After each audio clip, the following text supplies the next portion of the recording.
within the realm of the common person to be able to decide when to test and what to do about their result. According to the Johns Hopkins University School of Medicine, only 9 states report daily COVID case counts. 7:05 right now. March is Brain Injury Awareness Month, and we're learning more about the treatment and the prevention you can do for you and your keiki. Dallas Ontiveros joins us live from Magic Island with more on what experts are saying. Morning, Dallas. Good morning, Christine Ross. Yes, we're continuing to share this good information with you throughout Wake Up Today. And here to break it down for us, we have Dr. Jennifer King, who is a pediatric and adolescent sports medicine physician for Kapi'olani Medical Center for Women and Children. Good morning, Dr. King. Thanks for joining us. Good morning. Happy to have you here on Wake Up Today. So let's get right into the conversation. What are the most common causes for concussions in keiki here in the state?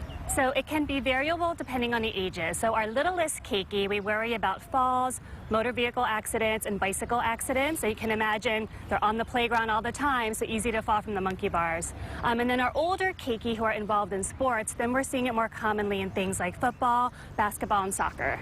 And here at Magic Island, there's definitely a risk for any of those injuries with all those activities in place, and we'll get into some of those in the next half hour. But as far as what parents can do when it comes to their keiki in sports, talk to us about the resting period if they did have a concussion playing like basketball or football or something. Sure. So immediately after the concussion, you do want a 1 to 3 day period of rest as much as possible, because that's going to bode well for their total recovery. And then once they hit about 4 to 5 days, they should get back into regular activity like walking and going to school, but sometimes with modifications, and then other times we might have to really do some strong academic accommodations at school. But definitely back into a routine. We know early activity such as walking is actually better for concussion recovery. So no more going into a dark room to get your concussion better. You want to do some active treatment of your concussion, just not participate in contact sports until you're totally symptom free.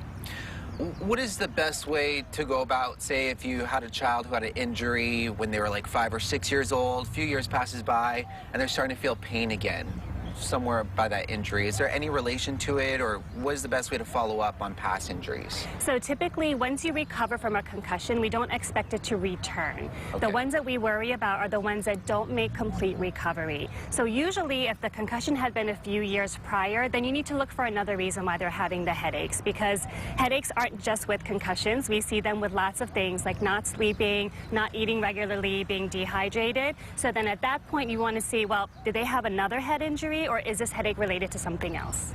And we'll get into this topic in the next half hour, but if you could give us a preview when it comes to brain injuries and surfing. So up and coming, this is the first year we've kind of tested the WSL surfers to baseline test them, because I think the awareness is finally getting into the surfing community.